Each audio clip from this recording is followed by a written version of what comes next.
सदगुरु श्री कबीर साहेब की जय। विश्व वंदनीय संत सम्राट बंदी छोर सदगुरु श्री कबीर साहब जी, मेरे हृदय मंदिर के आराध्य परम पूज्य सदगुरु श्री महंत साहब जी, पूजा के योग सभी संत समाज में चरण कमलों में सिर झुका के त्रैबार बंदी करता हूँ। बोलिए श्री सदगुरुदेव की जय।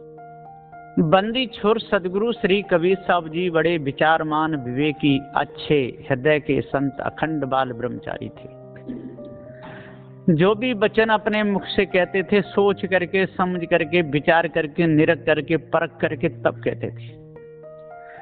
अनर्गल कोई भी शब्द अपने मुख से नहीं बोलते थे। सदगुरु श्री कबीर साहब जी ने दो ही पदार्थ संसार में बताए, एक जड़ और एक चेतन। जो चेतन है वो अजर अमर अखंड नित्य स्वयं स्वरूप चेतन जीव है, और जो जड़ का पसारा है, जो पृथ्वी जलवायु अग्नि, ये सब जड़ का पसारा है, इनमें ज्ञान गुण नहीं है। लेकिन जिनको निज स्वरूप का ज्ञान नहीं है वो जड़ाध्यासी होकर के भटकते रहते हैं। सदगुरु श्री कबीर साहब जी ने कहा है रमैनी नंबर 70 में, बोलना कासो बोलिए रे भाई, बोलत ही सब तत्व नसाई। बोलत बोलत बाड़ बिकारा, सो बोलिए जो परे बिचारा। मिले ही संत बचन दो कहिए, मिले असंत मौन हो रहिए। पंडित सो रही बोलिए हितकारी, मूर्ख सो रहिए झकमारी।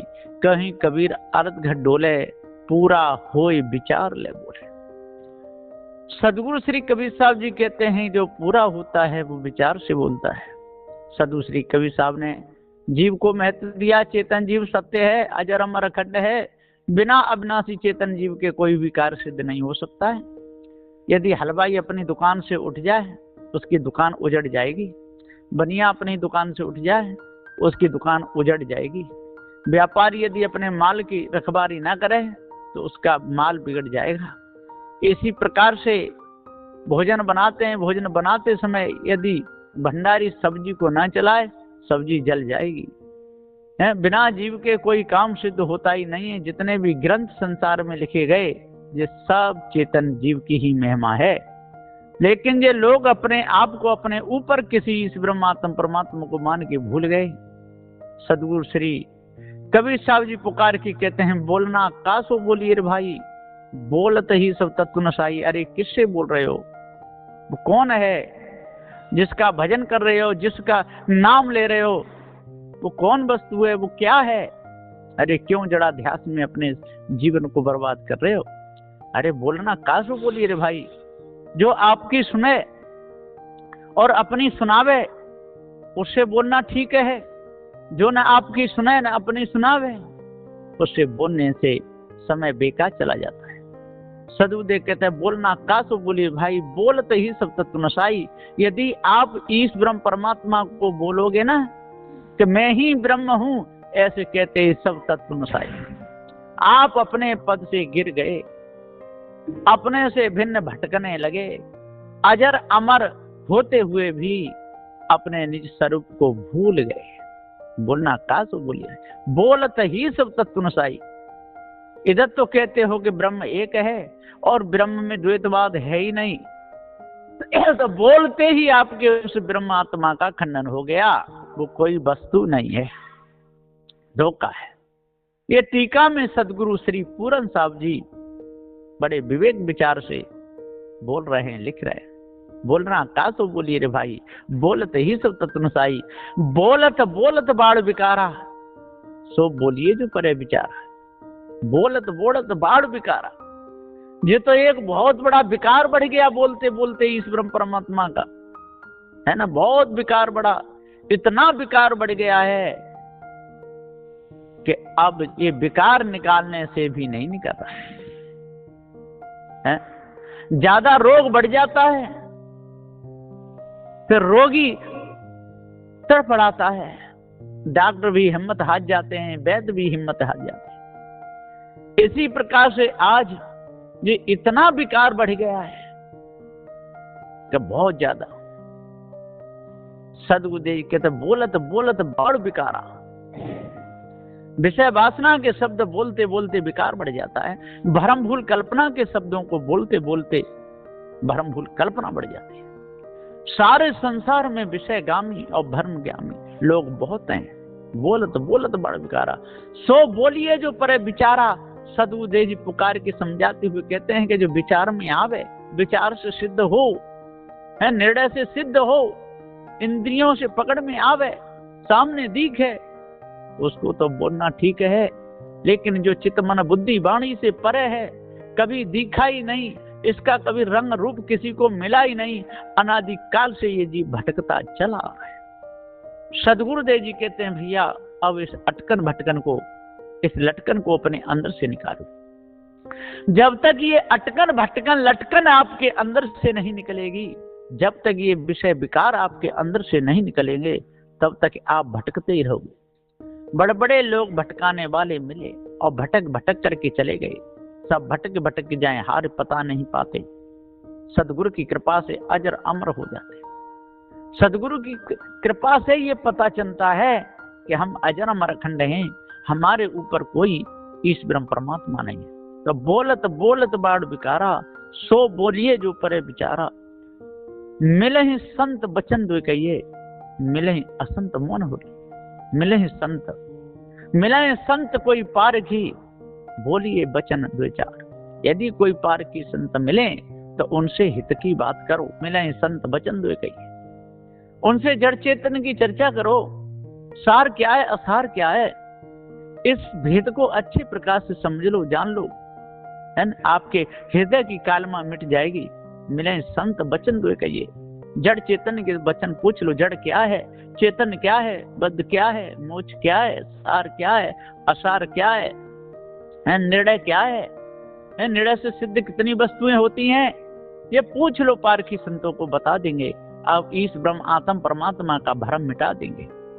ईश ब्रह्म आत्म परमात्म गुरुवन का भ्रम होए, अरे तू जीव जनैया सत्य है, तेरे ऊपर और न कोई, मिटा देंगे। है सो बोलिए जो परे विचारा। मिले संत बचन दो कहिए और मिले असंत मौन हो रही है। यदि असंत लोग मिले, लड़ने झगड़ने वाले मिले, विवादी लोग मिले, उपद्रव मचाने वाले मिले, है ना, चेतन जीव को नानत विकारी कहने वाले मिले, चेतन जीव के ऊपर ईश ब्रह्म आत्म परमात्मा को बताने वाले मिले, तो मिले असंत मौन हो रही है। क्योंकि ये सारी कल्पना चेतन जीव की है। जितनी भी कल्पना की है, जीव से भिन्न जितना भी वकेड़ा खड़ा किया है, ये चेतन जीव की ही कल्पना है। और अपनी ही कल्पना में ये चेतन जीव भूल गया है, अपने आप को भूल गया। ये भूल इसको सता रही है, ये भूल इसको रुला रही है। इस भूल में सारे संसार के लोग और बिलबिला रहे हैं, तड़प रहे हैं। सदगुरुदेव जी पुकार के समझाते हुए मिले असंत तो मौन हो रही है।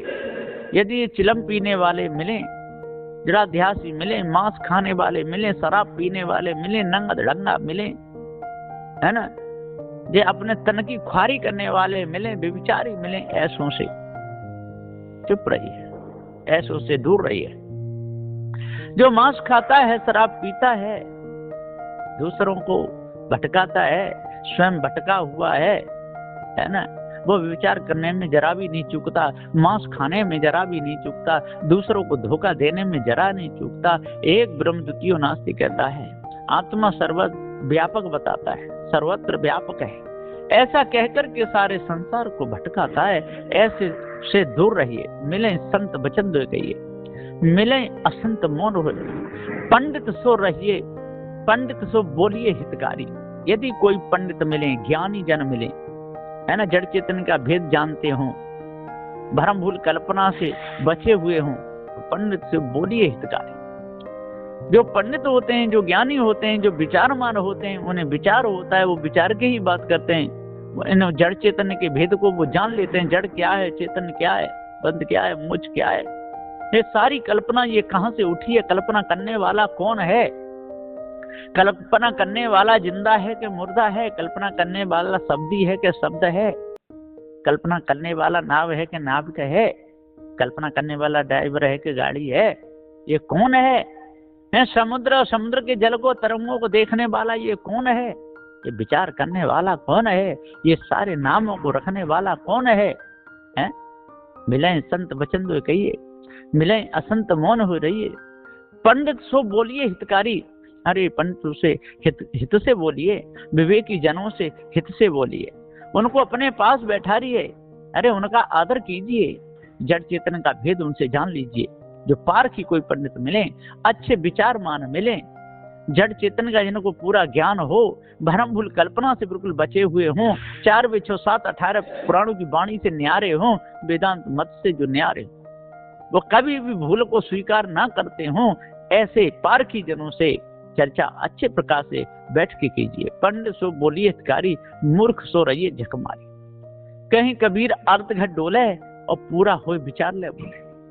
सदगुरु देखे तो कहीं कबीर अर्ध घट डोले, यदि आधा घट है और यदि पनिहारी पानी लेके जा रही है तो उसका सारा बदन भीग जाएगा। इसी प्रकार से इसे आधा अधूरा ज्ञान हो गया, इसे पूरा जड़ चेतन का ज्ञान नहीं हुआ तो कुछ का कुछ बोलेगा। इसलिए पारखी संतों की शरण में लग करके जड़ चेतन के भेद को अच्छे प्रकार से जानना चाहिए। गुरुमुख से बीजक को पढ़ करके सभी प्रकार की कालमा को दूर करना चाहिए। पंडित सो बोलिए हितकारी, मूर्ख सो रही झकमारी, कहीं कबीर आरत घट डोले, पूरा हो विचार ले बोले। और जो पूरे होते हैं, इनको जड़ चेतन का पूरा ज्ञान होता है, वो बहुत विचार से बोलते हैं। वो कभी भी व्यापकवाद को सिद्ध नहीं करते और उस आत्मा को तो एक देशीवाद में भी सिद्ध नहीं करते। आत्मा कोई वस्तु ही नहीं है, ब्रह्म कोई वस्तु नहीं, आत्मा अवस्तु है ना। आत्मा हो तो आत्म में निष्ठा की जाए, आत्मा हो तो आत्मा का चिंतन की जाए। आत्मा कोई है ही नहीं तो क्या चिंतन किया जाए? आत्मा हो तो उसका चिंतन करो। कोई वस्तु है तो चिंतन किया जाए। अब वो वस्तु ही नहीं है और वस्तु भी है और जड़ है, फिर भी उसका चिंतन करते रहो तो क्या फायदा है? हाँ, काम आवे। जैसे कोई प्यासे आ रहे हैं, भैया हम आएंगे पानी पिएंगे, आपके यहाँ बैठेंगे, तो उनके लिए करो, है बाल्टी में भर के पानी रख लो, वो आम है उनको पिलाओ। यदि भोजन है, कोई भूखे हैं आ रहे हैं, पहले से फोन कर दिया है कि हम आएंगे बुरहानपुर में और हमारे लिए भोजन बनाना है, भैया भूखे हैं 2-3 रोज के, तो उनके लिए बड़े चिंतन से, बढ़िया विचार से, है ना, याद से भोजन बनाओ, क्योंकि वो चेतन पूजा है। तो सदगुरुदेव जी पुकार के समझाते हुए कहते हैं कि विचार से ही बात करो।